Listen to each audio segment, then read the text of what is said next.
Hello everyone, इस video में हम डिस्कस करने वाले हैं फरवरी 2015 का सीटेट का सॉल्यूशन। इससे पहले हम 2014 के सारे 4 जो पेपर हुए थे वो डिस्कस कर चुके हैं, पेपर फर्स्ट और पेपर सेकंड के। तो अभी हम स्टार्ट करते हैं। ये लेवल फर्स्ट का क्वेश्चन पेपर है, सीडीपी का सॉल्यूशन करेंगे। फर्स्ट क्वेश्चन है यहाँ से, teachers in order to help learners construct knowledge need to focus on. शिक्षार्थियों के ज्ञान अर्जन में सहायता करने के क्रम में अध्यापकों को किस पर ध्यान केंद्रित करना चाहिए? फर्स्ट ऑप्शन है शिक्षार्थी के द्वारा प्राप्त किए गए अंकों पर, ग्रेडों पर बिल्कुल नहीं, स्कोर्स और मार्क्स पर ध्यान नहीं होता, नेगेटिव पॉइंट्स है ये। Involving the learner for active participation, हाँ ये बात ठीक है। Mastering learning of concept by the learner, शिक्षार्थी के द्वारा अधिगम की अवधारणाओं में कुशलता प्राप्त करना, ठीक है। बेस्ट देखना होता है हमें option. Making sure the learner memorising everything, बिल्कुल नहीं। तो यहाँ से जो मुझे ऑप्शन सही लग रहा है वो सही, सेकंड ऑप्शन सही है, involving the learner for active participation. हम 2011 से लेके 2023 तक सीडीपी के सारे क्वेश्चन का सलूशन कर रहे हैं सीटेट के, ठीक है।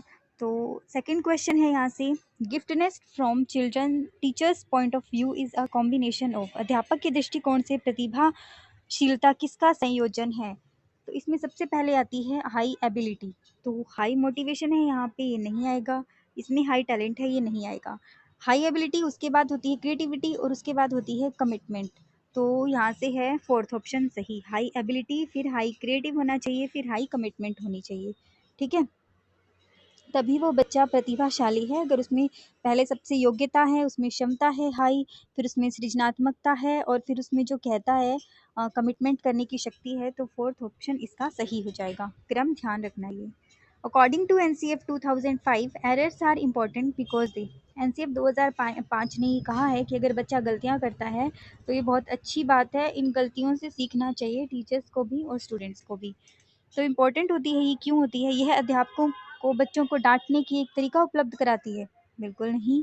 ये बच्चे के विचार की अंतर्दृष्टि उपलब्ध कराती है तथा समाधानों को पहचानने में सहायता करती है, ठीक है। ये कक्षा से कुछ बच्चों को हटाने के लिए आधार उपलब्ध कराती है, बिल्कुल नहीं। यह विद्यार्थियों को उत्तीर्ण एवं अनुत्तीर्ण समूहों में वर्गीकृत करने के लिए एक महत्वपूर्ण उपकरण है, नहीं। तो सेकंड ऑप्शन ही सही है। It provides an insight into the child's thinking and help to identify solution, ठीक है। मिरर होती है गलतियां अकॉर्डिंग टू एसएफ जो बच्चे करते हैं। फोर्थ क्वेश्चन है, a child notebook shows errors in writing like reverse images, mirror imaging etcetera, such a child is showing science of. तो क्या डिसेबिलिटी है? अगर कोई बच्चा है वो कॉपी में मतलब लिख नहीं सकता ढंग से और चित्र भी नहीं बना पा रहा, तो ये लर्निंग डिसेबिलिटीज़ होती है, डिसग्राफिया इसको बोलते हैं, ठीक है। तो लर्निंग डिफ़िकल्टी नहीं है, प्रॉब्लम भी नहीं है, डिसएडवांटेज भी नहीं है, लर्निंग डिसेबिलिटी है ये। फर्स्ट ऑप्शन सही हो जाएगा। उसके बाद है next, which one of the following is best suited for emotional development of children. संवेगात्मक विकास पे काफ़ी क्वेश्चन पूछे जाते हैं सीटेट में, तो ये इंपॉर्टेंट टॉपिक है, पढ़ के जाना। फर्स्ट ऑप्शन है अध्यापकों की कोई भी सहभागिता नहीं क्योंकि यह माता पिता का कार्य है, नहीं। इमोशनल डेवलपमेंट ऐसा कुछ नहीं है, तो फर्स्ट ऑप्शन कट जाएगा। कंट्रोल्ड क्लासरूम एनवायरनमेंट, नहीं। अथॉरिटेरियन क्लासरूम एनवायरनमेंट, नहीं, बिल्कुल नहीं, मतलब अधिकारवादी नहीं होना चाहिए। तो डेमोक्रेटिक क्लासरूम एनवायरनमेंट बिल्कुल सही है। यहाँ बच्चे का ओवरऑल डेवलपमेंट ही अच्छा होता है, चाहे इमोशनल कॉग्निटिव डेवलपमेंट की बात करो, कोई भी डेवलपमेंट हो, तो डेमोक्रेटिक क्लासरूम प्रोवाइड कराना चाहिए बच्चों को, तो फोर्थ ऑप्शन सही हो जाएगा। नेक्स्ट है, बच्चों के अधिगम को सुगम बनाने के लिए अध्यापकों को एक अच्छे कक्षाई परिवेश का सृजन करने की आवश्यकता होती है।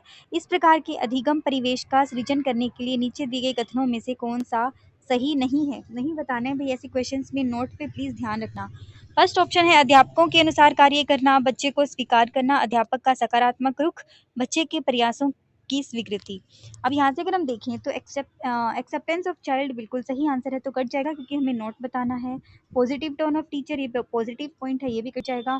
अप्रूवल ऑफ चाइल्ड्स एफर्ट्स, ये भी पॉजिटिव पॉइंट है, तो ये भी कट जाएगा। फर्स्ट ऑप्शन सही है कि अध्यापकों के अनुसार कार्य नहीं करना, हमें जो बच्चे होते हैं उनके अनुसार कार्य करना है, ठीक है, स्टूडेंट्स के अनुसार। तो फर्स्ट ऑप्शन ही सही है क्योंकि हमें नहीं बताना था। अगर आपको वीडियो अच्छी लगे तो सब्सक्राइब और लाइक ज़रूर करना। नेक्स्ट क्वेश्चन है लड़कों एवं लड़कियों के विषय में कुछ कथन नीचे दिए गए हैं, आपके अनुसार इनमें से कौन सा सही है। अब सही बताना है। लड़कों को घर के कामों में सहायता करनी चाहिए, हाँ बिल्कुल करनी चाहिए, तो सही है। सभी लड़कों को विज्ञान तथा लड़कियों को गृह विज्ञान पढ़ाना चाहिए, ऐसा किसने कहा, भाई काटो। लड़कियों को घर के कामों में सहायता करनी चाहिए, लड़कों को घर के बाहर के कामों में सहायता करनी चाहिए। तो मुझे यहाँ से जो बेस्ट ऑप्शन लग रहा है वो फर्स्ट है कि लड़कों को भी घर के कामों में सहायता करनी चाहिए। कोई काम बटा हुआ नहीं है कि लड़कियां सिर्फ घर का काम करेगी और लड़के बाहर का काम करेंगे। तो लड़कों को भी घर के कामों में हेल्प करना चाहिए और लड़कियों को बाहर के कामों में हेल्प करनी चाहिए। तो फर्स्ट ऑप्शन सही हो जाएगा। To be an effective teacher it is important to समूह गतिविधि के बजाय व्यक्तिगत अधिगम पर ध्यान देना, नहीं बिल्कुल नहीं। हमेशा ग्रुप एक्टिविटी पे ज़्यादा ध्यान रखना चाहिए ताकि सोशलाइजेशन अच्छा हो बच्चे का। Avoid disruptions caused due to questioning by students, विद्यार्थियों के द्वारा प्रश्न पूछने के कारण उत्पन्न अनदेखी नहीं करनी, बिल्कुल नहीं करनी। प्रत्येक बच्चे के संपर्क में रहना है, हाँ ठीक है। पुस्तकों से उत्तरों को लिखने पर बल देना, नहीं। तो साफ ही पता चल रहा है थर्ड ऑप्शन सही है कि हर बच्चे के टच में रहना है, वो कैसा भी किसी टाइप का बच्चा हो। नेक्स्ट है which one of the following is not a suitable formative assessment task, कौन सा नहीं है। प्रोजेक्ट है, ऑब्जर्वेशन है, ranking the students, open ended question, साफ ही दिख रहा है। प्रोजेक्ट है, ऑब्जर्वेशन है और ओपन एंडेड क्वेश्चन भी सही है। रैंकिंग द स्टूडेंट्स ये गलत बात है, ये वैसे समेटिव असेसमेंट में होता है, तो थर्ड ऑप्शन ही सही हो जाएगा।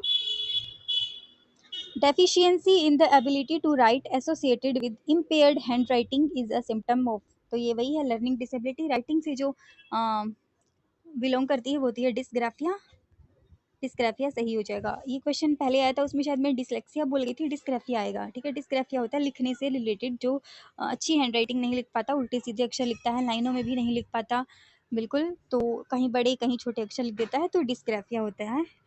उससे डिसकैलकुलिया होता है मैथ से रिलेटेड और डिसलेक्सिया होता है पढ़ने से रिलेटेड, पठन से रिलेटेड, तो डिस्ग्राफिया इसका सही आंसर हो जाएगा, लिखने से रिलेटेड। अकॉर्डिंग टू पियाजे's theory which one out of the following will not influence one's cognitive development, कौन सी इफेक्ट नहीं करती। तो हमने अगर पियाजे की थ्योरी को पढ़ा हो तो सबसे ज़्यादा जो कम जोर दिया गया है, पियाजे ने लैंग्वेज पे बहुत कम बात करी है। लैंग्वेज पे जो बात थी फिर वाइकोत्स्की ने और नॉम चॉम्स्की इन्होंने की, तो लैंग्वेज ही सही आंसर हो जाएगा। सोशल एक्सपीरियंस पे बात की है, मैच्योरेशन पे भी, एक्टिविटी पे भी, लैंग्वेज पे ज़्यादा ध्यान नहीं दिया, तो फोर्थ ऑप्शन यहाँ से सही हो जाएगा। Which of these doesn't imply practical intelligence in the triarchic theory? Doesn't apply बताना है, नोट बताना है हमें। तो केवल अपने विषय में व्यवहारिक रूप से विचार करना, इस प्रकार के पर्यावरण का चयन करना जिसमें आप सफल हो सकते हैं, ये तो सही बात है, तो काट दो क्योंकि हमें नहीं बताना है। पर्यावरण के साथ अनुकूल करना, ठीक बात है। ये पर्यावरण का पुनर्निर्माण करना, ये भी ठीक बात है, तो फर्स्ट ऑप्शन ही सही हो जाएगा। केवल अपने विषय में व्यवहारिक रूप से विचार करना, और वैसे भी ओनली वाले हमेशा नेगेटिव आंसर ही देते हैं, तो फर्स्ट ऑप्शन ही सही हो जाएगा। कोई भी नाराज हो सकता है, यह आसान है, परंतु एक सही व्यक्ति के ऊपर सही मात्रा में, सही समय पर, सही उद्देश्य के लिए तथा सही तरीके से नाराज होना आसान नहीं है, यह संबंधित है। देखो, जब हमें पता हो कि हमें कब नाराज होना है, किस बात पे नाराज होना है, सिचुएशन देख के हम बात करते हैं, तो इसका मतलब हमारा इमोशनल डेवलपमेंट बहुत बेहतर तरीके से हुआ है, तो इसका आंसर है वो इमोशनल डेवलपमेंट हो जाएगा। ऐसे ही किसी पे नाराज नहीं होना होता, छोटी छोटी बातों पे, मतलब ढंग से हम नाराज होते हैं बिल्कुल, और तो ये इमोशनल डेवलपमेंट के साथ जाती है ये कहानी, तो फोर्थ ऑप्शन सही हो जाएगा। नेक्स्ट है in learning assessment is essential for, आकलन किसके लिए आवश्यक होता है। Screening test, motivation, fostering of the purpose of segregation and ranking, graded marks. सबसे पहले तो नेगेटिव आंसर सारे काट दो, तो ग्रेड एंड मार्क्स वाला सबसे ज़्यादा नेगेटिव है, ये कट जाएगा। स्क्रीनिंग टेस्ट भी कट जाएगा। Purpose of segregation and ranking very very very negative, तो मोटिवेशन ही सही है। असेसमेंट जो होता है वो मोटिवेशन देने का काम करता है, प्रेरणा के लिए सेकंड ऑप्शन सही हो जाएगा। ये जो 2014 में जो क्वेश्चन पेपर आए थे उसके अकॉर्डिंग बहुत ज़्यादा इजी है। अगर आपने 2014 वाली वीडियो देखी हो तो बहुत ज़्यादा हाई लेवल के क्वेश्चंस पूछे गए थे सीटेट में, ये उससे काफ़ी ज़्यादा इजी है। Fitting new information into existing schemas, अब ये अगर आपने पियाजे की थ्योरी पढ़ी है तो आप इसका आंसर बिल्कुल आसानी से दे सकते हैं। मैंने बिल्कुल डीपली कराया हुआ है ये सारी चीज़ें, बिल्कुल शॉर्ट शॉर्ट में। तो देखो, इक्विलिब्रेशन तो ये नहीं है और ऑर्गेनाइजेशन भी नहीं है। एसिमिलेशन और एकोमोडेशन, इन दोनों में ही बच्चों को कन्फ्यूजन होती है। तो एसिमिलेशन होता है कोई भी सीखी गई चीज़ में हमें इंफॉर्मेशन ऐड करना, एसिमिलेशन। और अगर हम जो सीखी गई चीज़ है उसी को मॉडिफाई करते हैं ना, मॉडिफाई, तो होता है एकोमोडेशन। और न्यू चीज़ या फिर एज इट इज़ कोई चीज़ फिट करना, ये होता है एसिमिलेशन, आत्मसातकरण। तो सेकंड ऑप्शन सही हो जाएगा। अगर यहाँ पे मॉडिफाई वर्ड दिया हो तो एकोमोडेशन करना है, बाकी चीज़ों में हमें अगर न्यू इन्फॉर्मेशन फिट करनी है या फिर एज इट इज़ में कुछ चेंज करना है तो एसिमिलेशन होगा। नेक्स्ट है, हम सभी अपनी बुद्धि, प्रेरणा, अभिरुचि आदि के संदर्भ में भिन्न होते हैं, यह सिद्धांत संबंधित है। तो ये भिन्न होते हैं तो इंटेलिजेंस नहीं है, हेरिडिटी और एनवायरनमेंट दोनों तरफ से भिन्न होते हैं तो दोनों ही ऑप्शन कट जाएंगे। इंडिविजुअल डिफरेंसेस सही है, फोर्थ ऑप्शन सही हो जाएगा। व्यक्तिगत भिन्नता डेवलपमेंट का ही एक विशेषता है ये, अगर आपने डेवलपमेंट का चैप्टर पढ़ा हो तो इसके बारे में भी ज़रूर पढ़ा होगा अच्छे से।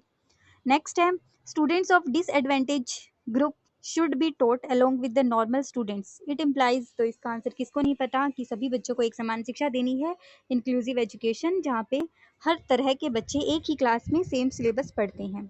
Out of the box thinking is related to, box से परे हट के सोचना ये होता है खुले विचार, खुली सोच, मल्टी डायमेंशनल थिंकिंग, तो ये डाइवर्जेंट थिंकिंग के साथ हमेशा जाती है। जो क्रिएटिविटी होती है divergent thinking, open out of the box, बिल्कुल रियल वर्ल्ड और बहुत सारे वे में सोचना, divergent thinking, out of the box.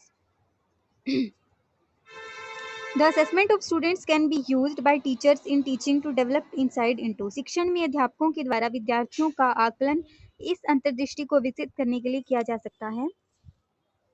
उन विद्यार्थियों को प्रोन्नत यानी प्रमोट न करना जो विद्यालय स्तर के अनुकूल नहीं है, नहीं ऐसा कुछ नहीं है, फर्स्ट ऑप्शन कट जाएगा।